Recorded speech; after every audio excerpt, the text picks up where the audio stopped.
Hey everybody, Sean from Media Assault here, and I want to thank everybody who sent me well wishes and left comments hoping I'd feel better. I am feeling much better. It's amazing what 2 weeks will do.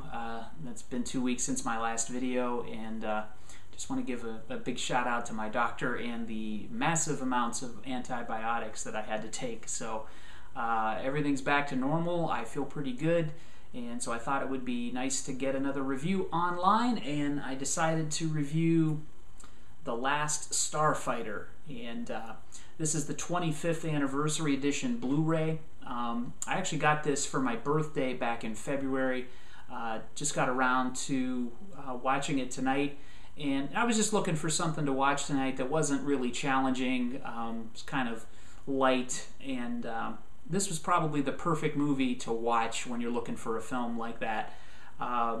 This is a relatively lighthearted science fiction adventure film. Really kind of a classic from the 80s. This came out in 1984. It was released in July of 84.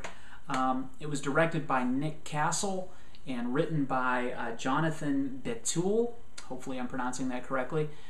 Stars Lance Guest as a kid named Alex Rogan, and Alex basically hates his life. He lives out in somewhere in, I think, Nevada somewhere, in a trailer park, and he really doesn't like the way his life is going. And while he's got some irons in the fire as far as his future goes, he passes the time by playing this arcade game called Starfighter.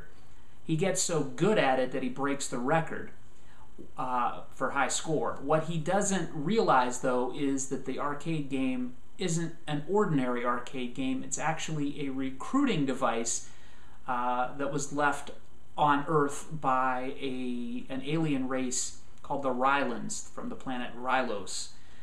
When Alex breaks the high score, he actually gets a visit from a man named Centauri, played by Robert Preston, who picks him up and takes him to the planet Rylos to induct him as a starfighter so he can help the Rylan Star League fight the Kodan Armada, just like in the game.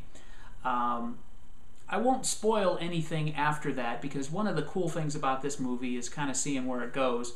It's just basically a really light-hearted science fiction film, and science fiction, it's more of science fantasy, I guess. Really just very charming. Everybody in this film is likable. It's one of the first movies to use CGI to do the majority of the special effects work. Now this was back in a time, back in the early 80s, where most science fiction films would use models, and basically the model would be sitting on a platform and the camera would be moving around the model, and that would simulate motion. And so there were some limitations to that. The CGI in this film allows the spaceships to do things that motion-wise a lot of the spaceships could not do back in the early 80s. Now, nowadays, you know, we have CGI all over the place, and none of this stuff would be very surprising. But back then, seeing the spaceship twirl around and spin and do all sorts of loops and stuff was really just, it's kind of hard to explain without you seeing it, but the motion of the spaceships in this film are what kind of set it apart from other films of the day. And that's thanks to the CGI. Now, when I say CGI, the CGI back then was a lot more crude than it is now, but it still looked pretty cool, and it stands up fairly well today. It looks a little bit dated. It almost looks like a video game now, but I guess that's appropriate based on the plot of the film. So I guess it holds up fairly well. One of the cool things about this movie is the likability of the cast. You've got Lance Guest, who I mentioned. Catherine Mary Stewart plays his girlfriend. You may know her from Night of the Comet or Weekend at Bernie's. She's done a lot of stuff since then, but those are probably the two films, other than this one, that you may know her from. Robert Preston is really good in this. This was actually his last feature film role. He's great as Centauri.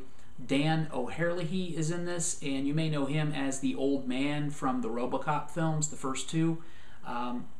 He plays Grig, who is the pilot of the ship that Alex eventually will fly in.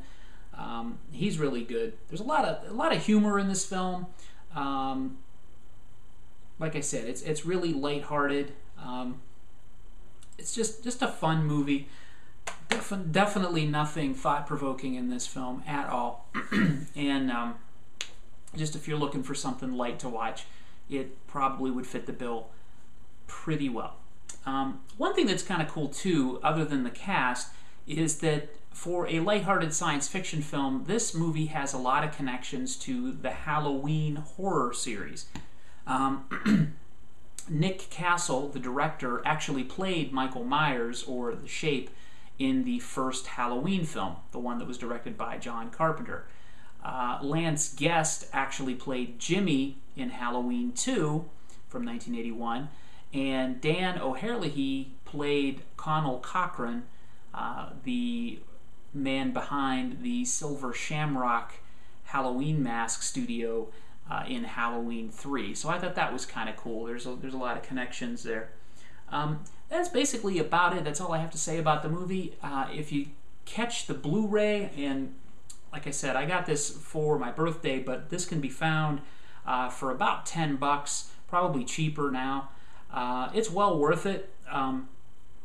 The image seemed pretty good as far as I'm concerned. It looked pretty good on my TV. It sounded really well.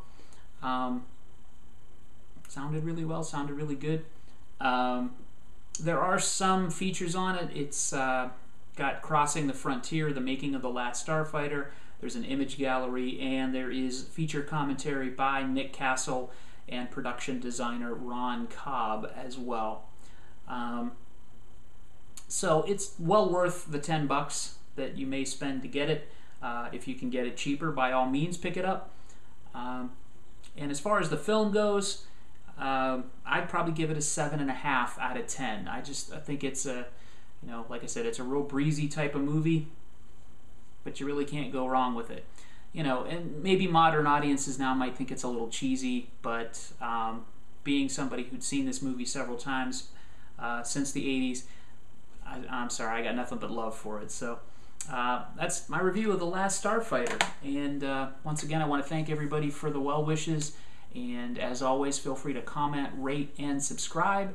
And thanks again. Thanks for watching. Bye.